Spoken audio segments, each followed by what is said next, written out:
劳动部自109年开始，不管是提供中高龄就业实习，重新回到职场，或者是提供职能训练课程，都有很好的成果。要共同迎接下一个银发人才资源中心的阶段。其中在云嘉南区也是全国最后一块拼图。9月2号，劳动部长何佩珊也亲自出席，和台南市副市长叶哲三等明代贵宾共同进行开幕启用仪式，场面热烈。3、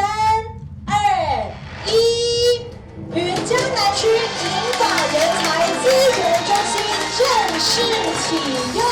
也期待借由我们台南市卓越的中高龄参与率，为我们云嘉南的银发人才资源中心挹注更多的动能哦，那能够促进我们云嘉南地区中高龄人力的这样子的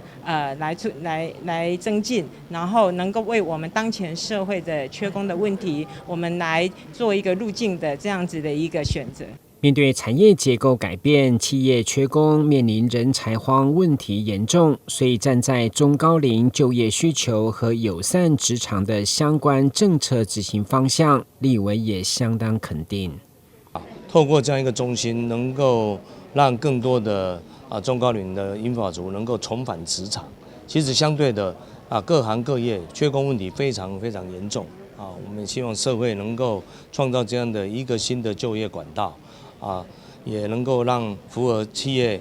所用，所以这样的一个职场中心的训练也非常重要。希望藉由这个中心的成立呢，未来可以更提高我们整体中高龄的整个就业的劳参率。那另外呢，我们也鼓励更多的企业，就是可以提供机会给这一些中高龄就业者，透过好的职务再设计，然后加上劳动部现在所提供的这些资源中心的资源，我们希望可以促进双赢的局面。中央和地方持续合作之下，就中高龄的就业稳定性和丰富经验等优势来进行职务再设计，积极鼓励企业禁用，希望朝向每年有10万人口的劳参率。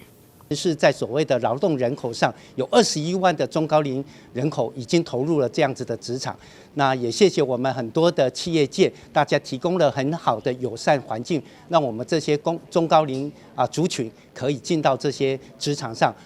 来工作，同时也创造更高的产值。但是他们也对整个社会创造了更高的一个社会的价值。云嘉南区银发人才资源中心就位于台南市东区，欢迎民众和企业多加运用。今年预计为辖区12000名壮世代劳工提供就业力，再创职场新价值。记者郭文吉台南报道。